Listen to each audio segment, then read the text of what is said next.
പ്രദീപിനെ നിയമിക്കാൻ വേണ്ടി ദേവസ്വം ബോർഡിൽ നിന്നാണ് നിർദ്ദേശം പോയതെന്നുള്ള ആരോപണം ഉയരുന്നുണ്ട്. അപ്പോ അങ്ങനെ ഒരു നിർദ്ദേശം വന്നിട്ടുണ്ടോ?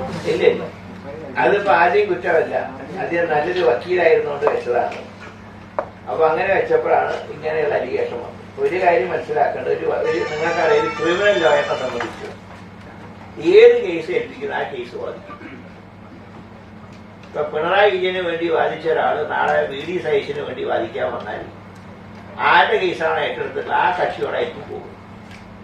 അതാണ് വക്കീൽമാര് അതിന്റെ ഒരു എത്തിക്സാണ്. അതനുസരിച്ച് പ്രദീപനെ വെച്ചപ്പോ ഒരുപാട് ഭക്തജനങ്ങൾക്ക് സംശയങ്ങളുണ്ട്. അത് ഞാൻ അപ്പൊ സർക്കാർ വെച്ചാൽ നല്ലത്, ദേവസ്വം ബോർഡ് വെച്ചാൽ തെറ്റുന്നതാണ്? രണ്ടുമല്ല.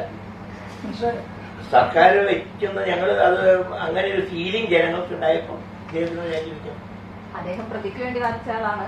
ഇവിടെ സ്വർണ്ണ കേസിൽ ഞങ്ങളുടെ വക്കീൽമാരുടെ എത്തിക്സ് എന്ന് പറഞ്ഞാൽ ഒരു കേസ് ആർക്ക് വേണ്ടി വാദിക്കുന്നു അവരോട് നീതി കൊടുക്കുക, അത് പുലർത്താത്തവർക്ക് ഡിസ്ക്വാളിഫിക്കേഷൻ. പക്ഷെ അതേ കേസിലാണ് പുള്ളിയും വന്നിവിടെ ഹാജരാകാൻ ഇരുന്നത്. അല്ല, അത് അദ്ദേഹം ആ കേസ് അത് വിട്ടല്ലോ. അപ്പൊ പുതിയതിന് വേണ്ടിയിട്ട് വെച്ചതാണ്. അതായത് വെച്ചു എന്നുള്ള യാഥാർത്ഥ്യമാണ്, അദ്ദേഹം രാജിവെച്ചു എന്നുള്ള യാഥാർത്ഥ്യം.